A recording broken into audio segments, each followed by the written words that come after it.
सच्ची घटना, नन्ही चिड़िया ने सुखाया समुद्र का पानी। दोस्तों, यह कहानी श्रीमद् भगवत गीता से एक छोटी सी चिड़िया के दृढ़ निश्चय की कहानी है कि कैसे वह अपने अंडे को पाने के लिए विशाल समुद्र को सुखा देती है। कुछ बहुत समय पहले की बात है। एक छोटी सी गौरैया समुद्र के किनारे एक गड्ढे में घोंसला बनाकर रहती थी। वहाँ उस गौरैया ने 2 अंडे दिए। सुबह होते ही वह अपने अंडों को वहाँ छोड़कर दाना चुगने निकल गई। शाम को दाना चुगने के बाद जब वो गौरैया वापस आई तो उसने देखा कि उसके अंडे वहाँ पर नहीं थे। उसने आसपास देखा परंतु उसे कोई नहीं दिखा। तो उस गौरैया ने समुद्र से पूछा, समुद्र, मैंने यहाँ अपने 2 अंडे रखे थे, क्या तुमने देखा? समुद्र इठलाते हुए बोला, तेरे अंडों का मुझे क्या पता। समुद्र के इठलाने से गौरैया को अंदाजा हो गया कि उसके अंडे समुद्र ने ही चुराए हैं। वह समुद्र से बोली, तुम्हारे अलावा यहाँ कोई नहीं है, इसलिए तुम्हें पता है कि मेरे अंडे कहाँ हैं। तुमने ही मेरे अंडे चुराए हैं, अब तुम ही मुझे मेरे अंडे वापस करो। गौरैया की यह बात सुनकर समुद्र को हंसी आई और वह अहंकार में बोला, मुझे नहीं पता कि तुम्हारे अंडे कहाँ हैं, ढूंढ सकती हो तो ढूंढ लो। यह सुनकर गौरैया गुस्से में बोली, मेरे अंडे मुझे वापस कर दो, नहीं तो मैं पूरे समुद्र का पानी सुखा दूंगी। यह सुनकर समुद्र गौरैया पर हंसने लगा। गौरैया एकटक समुद्र को गुस्से से देखने लगी। समुद्र की लहरें आती और जाती परंतु गौरैया उसे घूरती रही। गौरैया बोली, समुद्र, तुम ऐसे नहीं मानोगे, अब मैं तुम्हारा पानी सुखा कर ही रहूँगी। ऐसा कहकर गौरैया अपनी नन्ही चोंच में समुद्र से पानी लेती और किनारे पर डालती जाती। ऐसा करते करते उसे सुबह से शाम हो गई।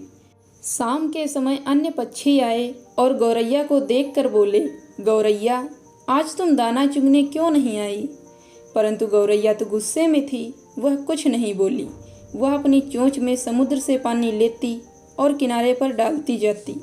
सभी पक्षियों ने उसे बहुत समझाया कि यह कार्य संभव नहीं है, भला समुद्र का पानी कौन सुखा सकता है।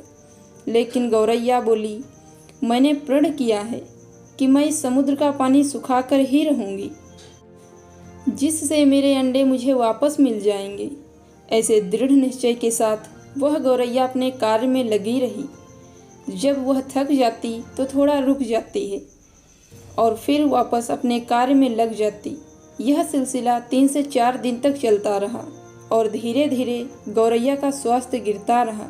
यह देखकर सभी प्राणी पशु पक्षी हैरान थे। सभी को उसकी चिंता होने लगी। तब सभी पक्षी मिलकर पक्षियों के राजा गरुड़ देव के पास पहुँचे और उनसे बोले, महाराज, यह नन्ही सी गौरैया अपनी जिद पर अड़ी है और यह विशाल समुद्र का पानी सुखाने का प्रयास कर रही है। यह सुनकर गरुड़ देव समुद्र तट पर गौरैया के पास पहुँचे और बोले, गौरैया, क्या हम तुम्हारी मदद कुछ कर दें? हमारी चोंच कुछ बड़ी है। गौरैया गुस्से में बोली, यह मेरा काम है, मुझे करने दो, मुझे किसी की मदद नहीं चाहिए। गरुड़ देव समझ गए कि गौरैया अपने बच्चों की चिंता से गुस्से में है। तब गरुड़ देव भगवान श्री हरि विष्णु के पास गए, उनसे मदद की विनती करने लगे और बोले, प्रभु, आप सृष्टि के रचयिता हैं, अब आप ही कुछ चमत्कार कर सकते हैं। यह नन्ही गौरैया अपनी जिद में आकर समुद्र का पानी सुखाने की ठान बैठी है, जो कि संभव नहीं है। भगवान विष्णु ने देखा कि गौरैया निरंतर अपने कार्य में लगी है। उसके दृढ़ निश्चय को देखकर प्रसन्न होकर भगवान श्री हरि विष्णु ने समुद्र देव से पीछे हटकर गौरैया को उसके अंडे वापस लौटाने को कहा। भगवान विष्णु की आज्ञा के अनुसार समुद्र पीछे हटा और गौरैया ने उसमें से अपने अंडे निकाल लिए और वह इठलाते हुए बोली, देखा, मैंने कर दिखाया। दोस्तों, इस कहानी से हमें यह शिक्षा मिलती है कि कोई भी कार्य छोटा या बड़ा नहीं होता। अगर हमें खुद पर भरोसा हो और हम दृढ़ निश्चय कर लें तो असंभव काम भी ईश्वर की मदद से पूर्ण होता है। दोस्तों, कैसी लगी आपको ये स्टोरी? कमेंट करके ज़रूर बताएं और अगर चैनल पे नए हैं तो चैनल को सब्सक्राइब करें। हम मिलेंगे आपको ऐसे ही नई कहानी के साथ। धन्यवाद।